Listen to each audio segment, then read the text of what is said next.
les deux daal. ay nante lañ Chérif. waaw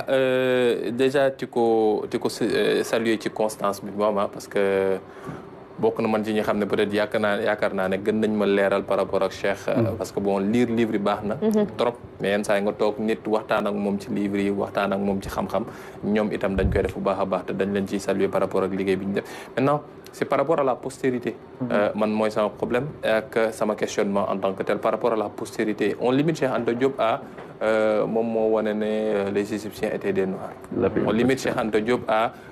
moom mooy ki xam ne moom moo gérer la datation des ossements ci par rapport ak carbone 14 bi on limite Cheikh Anta Diop ak am na fi université boo xam ne tuddee nañ ko. Est-ce seulement ça Cheikh Anta est-ce seulement ça qu'on doit retenir de Cheikh Anta Diop en tant que tel par rapport ak ñun ñi xam ne bëgg nañu wut développement ñun ñi xam ne bëgg nañu wut souveraineté comme on le dit ñun ñi xam ne bëgg nañu peut-être wut itam ouverture parce que Cheikh Anta du ko tëju ndax ku tëju du taxawal ab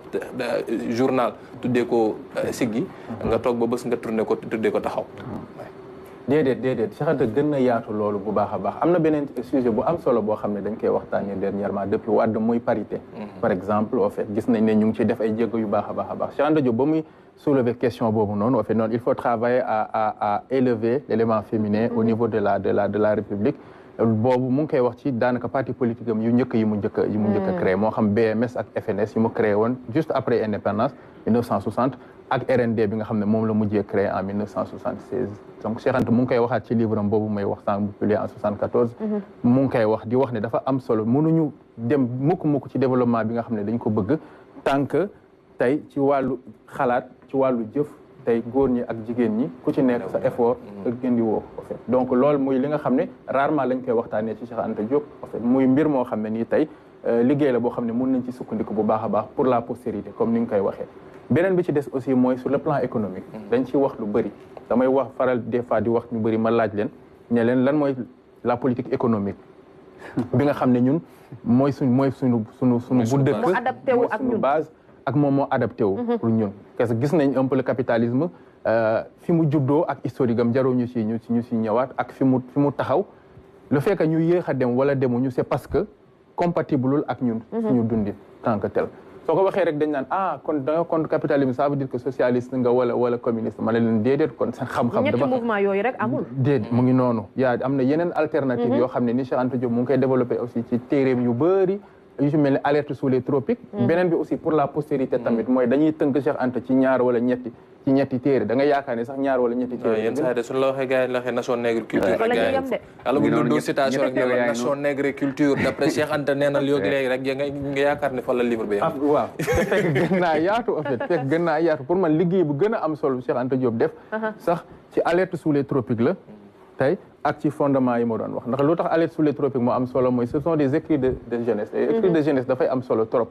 en fait mooy wane authenticité wu surtout nit ci boobu noonu mu ngi ko ci wax di décliner une politique économique bi nga xam ne dafay correspondre un peu ak suñuy réalité ñun en fait te dafay ñëw un peu tegee de côté un peu yi nga xam ne nekk nañ fi comme ni nga koy waxee malheureusement du ñu xool téere yooyu noonu dañuy tënk Cheikh Anta Diop rek ci citation ak yu demee noonu fekk gën na yaatu loolu dañoo mën nappe de gaañ dañu nappee rek nappante bi bari ci dëkk bi macha allah Wagué am na benn vidéo boo xamante ne su ma juumu Cheikh Anta Diop keer la woon discours bu am solo boo xamante ne defoon na ko fa bu dee ne ci kanam tuuti dinañ ko mën a am ñu daatu ko ci ñambaas rek en attendant ma bàyyi Jobaas moom it mu dugal question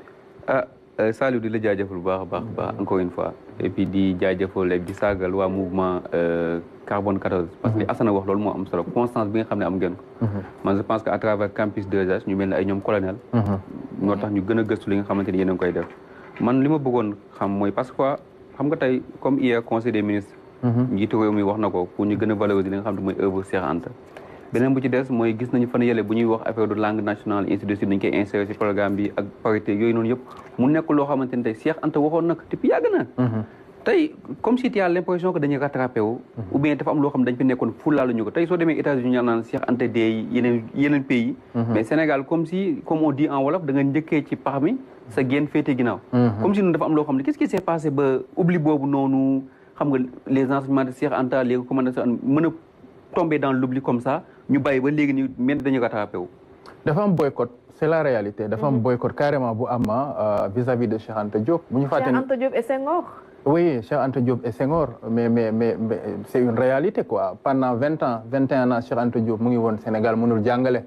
IFAN lañ ko cantonné woon, il pouvait pas enseigner alors que conditions yëpp réunir woon na pour mu mën a enseigner.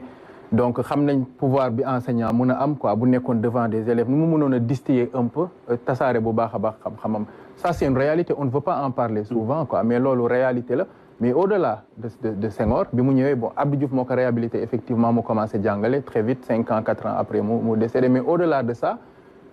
defuñu un travail de retour pour xool carrément ce que Cheikh Anta Diop a eu à faire dafa am une rupture carrément entre après moom bi mu demee ak sur presque une ou deux générations. C'est récemment que les jeunes surtout ñu commencé un peu di intéressé wu ci loolu li ko waral nag mooy suñu système éducatif ni ñu jàngalee en fait et tout loolu moo waral loolu dañoo jàngal di li Cheikh Anta Diop doon wax naan la vérité sonne blanche c'est ça ba léegi tey man damay dem ci ay bërëb yoo xam ne tey même bu may waxtaanee Cheikh Anta Diop damay obligé làkk ay nasaraan yu saf sàpp bañ ne waa ji moom dégg na de ma doog a ñëw ma doog a ñëw daa waxoon dem leen wuti ci xam-xam ba Chine effectivement et puis sax asak ngeen ñëw contredire mu effectivement moom loolu te ñun ci loolu la ñu yar ci loolu la ñuy dox en fait et tout mais pour wax ne rek problème bi mooy tant que waxoo loo xam ne nii làkkoo tubaab wala néewoo rek tubaab bi moom moo ko wax dañ naan du xam-xam loolu dafa dal aussi Cheikh Anta Diop bu baax a baax en fait il a fallu que mu am benn réveil boo xam ne day ñëw de plus en plus pour que les gens se rendent compte que mais li ñuy wax ni comme ni nga ko waxee Cheikh Anta Diop waxoon na ko depuis longtemps en fait mais te teewul ba léegi y a des gens qui disent que même loolu noonu rek doyul tu es obligé nga joxewaat ay garanties parce que c'est un Africain parce que c'est un Sénégalais et loolu je parle par expérience Chérif mu ngi koy wax sànq ça fait quand même plusieurs années que ñu nekk sur le terrain on a fait presque on est allé un peu partout dans le monde pour parler de Cheikh Anta et tout mais la plupart du temps réaction boobu noonu ngay am en fait et tout et surtout beneen élément bi gën a am solo mooy mu bañ a yem ci ay wax rek quoi mu bañ a yem ci ay wax je me rappelle ñun en 2017 déjà 2018 on est juste d'arriver à l'université